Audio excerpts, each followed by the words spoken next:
everyone! Sa video ito, tuturuan ko kayo kung paano nyo ma-achieve ang isang makeup look na pwede nyo suotin araw-araw. Unang-una, mag-conceal muna tayo. So, ang gagamitin ko ay itong Everblend na concealer stick at ang shade niya ay in medium.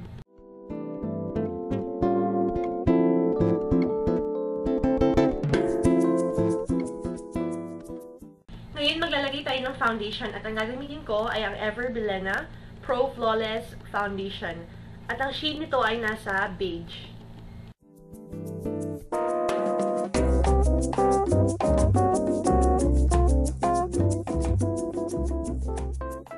Ngayon, gagamitin ko itong Maybelline Clear Smooth Powder para iset ang foundation.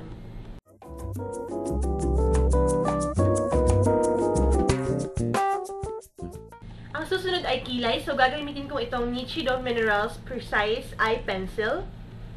At ang shade nito ay nasa chestnut.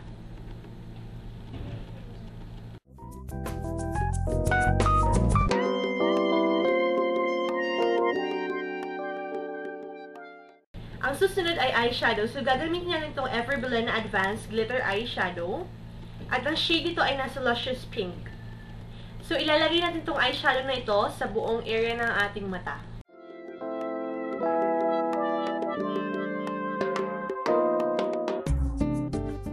Ngayon, kuha kayo ng kahit anong brush at ispread nyo lang yung color ng mas maayos.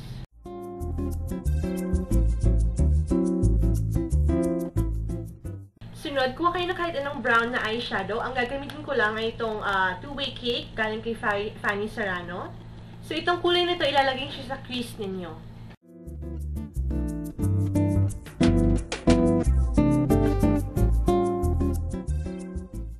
So, makikita nyo, mas na-define tong matang ito kaysa dito.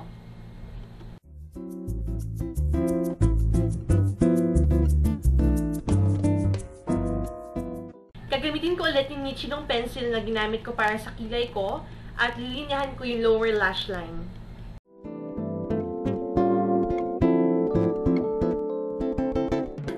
Sunod, gagamitin ko itong Everblend na Mousse Eyeshadow in Opal para mag-highlight sa inner corners ng mata. Ngayon, mag-align tayo ng eyes natin at ang gagamitin ko ay itong Nichido Minerals Precise Eyeliner.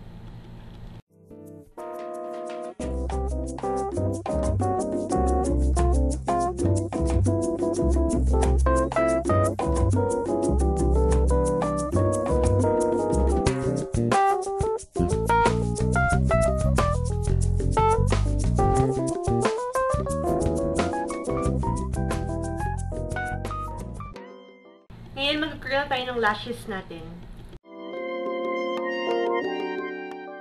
Ngayon, maglalagay na tayo ng mascara.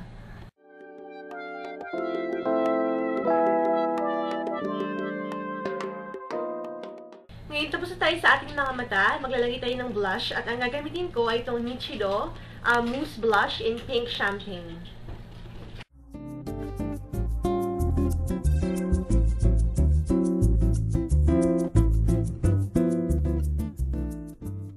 Ngayon, kung gusto niyo mas magmukhang maliit yung mukha ninyo, gamit kayo ng mas dark na powder for your face.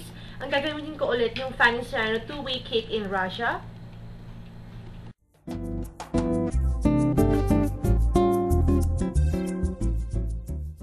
Ngayon, maglalagay tayo ng lipstick natin at ito yung Shine Attract lipstick yung ginagamit ni Ann Curtis. At ang shade nito ay nasa Guava.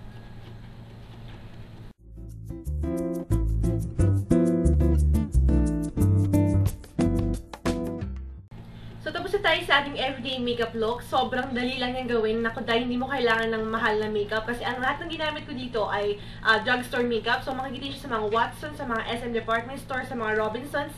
At galing lang siya sa Everblend at Nichido. So, sobrang afford niya siya. Sana nagustuhan niyo itong makeup look na to. Para sa lahat ng mga produktong ginamit ko, ililista ko siya sa baba, sa information box.